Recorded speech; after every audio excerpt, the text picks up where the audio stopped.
গেল বছর ৫ অগস্ট থানা থেকে লুট হওয়া পুলিশের ৮টি সাউন্ড গ্রেনেড, একটি পিস্তল, ৮ রাউন্ড গুলি এবং ২টি ম্যাগাজিন সহ উদ্ধার একজনকে গ্রেফতার করেছে র‍্যাব-১০।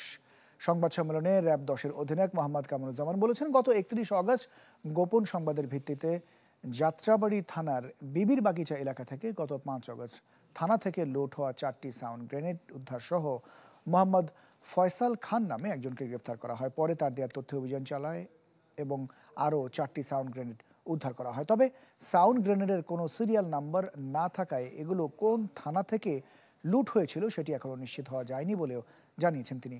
সংবাদ সম্মেলনে আরও জানানো হয়, গতকাল গোপন সংবাদের ভিত্তিতে চাঁদপুরের কচুয়ায় মাঝিরকান্দি এলাকা থেকে ৫ অগস্ট যাত্রাবাড়ী থানা থেকে অস্ত্র লুট হয়ে একটি পিস্তল, ৮ রাউন্ড গুলি এবং ২টি ম্যাগাজিন উদ্ধার করা হয়।